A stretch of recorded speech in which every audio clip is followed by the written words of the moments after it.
예수님께서 심판하시는 말씀을 하시면서 마태복음 7장 15절 이하에 거짓 선지자들을 삼가라. 너희에게 양의 옷을 입고 나오지만은 속에는 노략질하는 일이라고 말씀하셨어요. 그러시면서 주님께서 아주 명백하게 말씀하십니다. 마태복음 7장 16절에 그의 열매로 그들을 알지니 라고 말씀하십니다. 가시나무에서 포도를 어찌 따겠느냐, 엉겅퀴에서 무화과를 어찌 따겠느냐 말씀하십니다. 그러시면서 주님께서 하신 말씀이 23절에 그때 내가 저에게 밝히 말하되 내가 너희를 도무지 알지 못하니 불법을 행하는 자들아 내게서 떠나가라 하리라. 곧 주님께서 보신 것은 그 나무를 알기 전에 열매를 보시고 나무를 아셨다는 것입니다. 그러니까 나무와 열매는 결코 분리할 수 없는 관계를 가지고 있어요. 이분들이 마태복음 7장 22절에 말씀하기를 많은 사람이 나더러 이르되 주여 주여 우리가 주의 이름으로 선지자 노릇하며 목사님 노릇했다고 주의 이름으로 귀신을 쫓아내며 주의 이름으로 많은 권능을 행치 아니하였나이까 하리니 병도 고치고 많은 기적을 행했다고. 그런데 주님께서 내가 너희를 모른다고 말씀하세요. 왜 그럴까요? 열매 때문에. 불법을 행하는 자들라고 말씀. 우리가 지난 시간에 보셨듯이 율법의 열매는 분명히 주님께서 말씀하신 본능적 사랑입니다. 율법을 아직도 문자로 이해하고 있는 분들이 많아요. 도적질 안 하면 되고 거짓말하지 않으면 안 되고 모든 게 다 문자적 율법의 준수에 만족하고 그 이상은 상관없다는 것입니다. 그런데 주님께서는 결코 그렇게 말씀하지 않으시죠. 율법이 무엇이라고 말씀하셨습니까? 분명히 말씀하신 것입니다. 그것은 우리가 남에게 대접을 받고자 하는 대로 남을 대접하는 것이에요. 그것이 율법이라고 주님께서 단호하게 말씀하십니다. 곧 다시 말하면 본능적 사랑입니다. 그저 의무적으로 사랑하는 것이 아닙니다. 마태복음 7장 12절 너무나 잘 알려진 말씀이죠. 그러므로 무엇이든지 남에게 대접을 받고자 하는 대로 너희도 남을 대접하라. 이것이 율법이요 선지자라고 말씀하십니다. 누가 이렇게 합니까? 누가 이렇게 하느냐면 부모가 자식에게 이렇게 해요. 어떤 면에서 부모는 대접을 받고자 하는 마음으로 대접하는 건 아니죠. 근데 여기 주님께서 하신 말씀은 대접을 꼭 가품을 받으려고 사랑한다는 말이 결코 아니에요. 상대방이 원하는 그만큼 사랑하라 이 말입니다.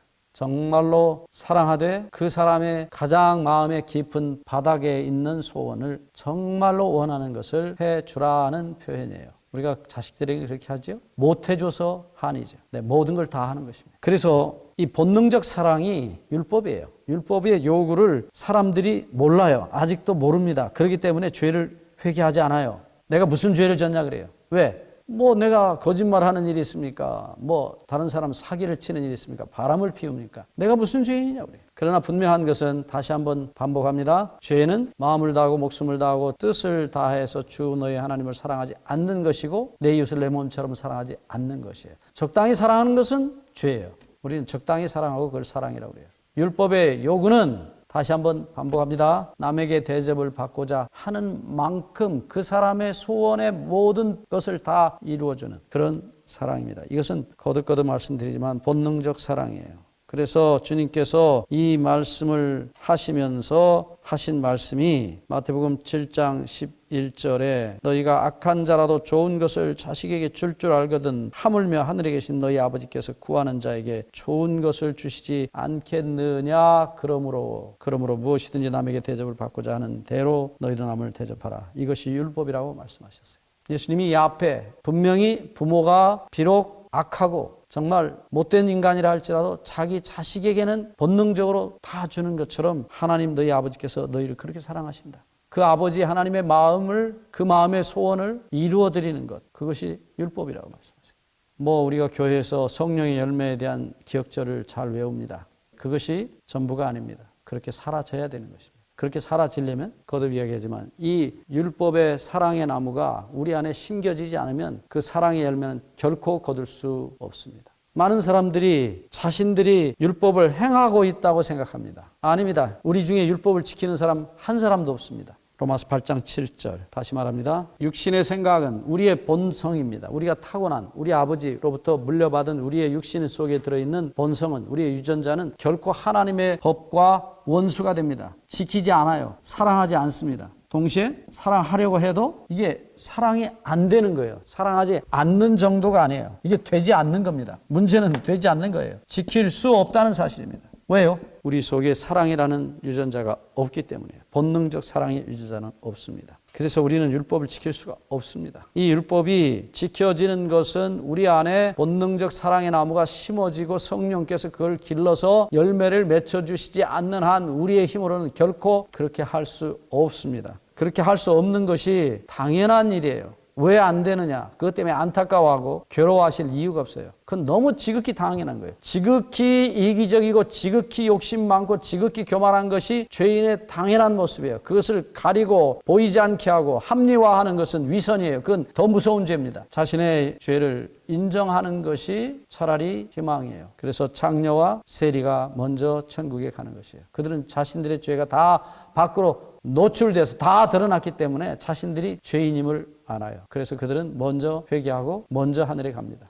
자, 이제 우리가 여기서 중요한 말씀을 좀 드려야 됩니다. 이렇게 성령이 우리 안에 들어오셔서 사시는 결과가 무엇이냐? 다시 한번 로마서 8장 9절을 봅니다. 로마서 8장 9절에 보면 무릇 그리스도의 영이 없는 사람은 그리스도의 사람이 아니라고 바울은 분명히 선언합니다. 그리스도인은 그리스도의 영, 곧 그리스도의 마음, 본성, 본능적 사랑의 본성을 가진 사람이 아니면 그는 그리스도인이 아닙니다. 그리고 그 그리스도의 영이, 그리스도의 정신이, 본능적 사랑의 본성이 성령으로 말미암아 우리 안에 창조되고 그것이 움직여지는 사람을 그리스도인이라고 말하고, 결론 로마서 8장 11절입니다. 놀라운 말씀입니다. 8장 11절. 예수를 죽은 자 가운데서 살리신 이의 영이 너희 안에 거하시면, 그리스도 예수를 죽은 자 가운데서 살리신 이가 너희 안에 거하시는 그의 영으로 말미암아 너희 죽을 몸도 살리시리라. 아멘. 여러분, 여기 분명히 성령이 너희 안에 거하시면 너희가 영이 먼저 살고요, 영이 먼저 부활합니다. 본성이 먼저 부활합니다. 그리고 그렇게 영이 먼저 살아난 사람은 자동으로 몸이 부활한다고 말합니다. 죄 없는 몸, 사랑의 유전자를 가진 몸으로 부활합니다. 이 영이 먼저, 우리의 본성이 하나님의 유전자로, 본능적 사랑의 유전자로 거듭나지 아니하면, 부활하지 아니하면 결코 몸이 부활하지 않습니다. 많은 사람들이 자기들이 예수님을 믿고 예수를 믿는다고 고백하니까 부활할 것이라고 착각하고 있어요. 아닙니다. 성경은 그렇게 말하지 않았습니다. 영이 먼저 부활하지 않으면 결단코 몸이 부활하지 않습니다. 그 몸은 그 죄의 영과 함께, 죄의 본성과 함께 영원히 멸망하는 것입니다. 우리가 참으로 용서받아야 될 부분이 무엇인가 하면 바로 우리의 외적인 행위나 생각이나 그것이 아니에요. 우리의 본성입니다. 이기심의 본성, 자기 사랑의 본성, 그리스도의 피로 용서받지 아니하면 방법 없습니다. 구원 없습니다. 부활 없습니다. 오늘 많은 그리스도인들이 자기들의 욕심을 가지고 있어요. 정말 예수님이 만나셨던 마태복음 19장에 만나셨던 그 부자 법관처럼 세상도 누리고 하늘도 가지고 싶어요. 아닙니다. 결코 그렇게 할 수 없어요. 그가 가진 욕심을 버리지 않는 한 하늘에 가면 그 욕심은 또 다른 죄의 시작이 되고 또 다른 불행과 또 다른 고통과 또 다른 죽음을 가져올 수밖에 없습니다. 그 욕심은, 그 죄는 반드시 예수 그리스도의 피로 용서받아야 합니다. 없어져야 합니다.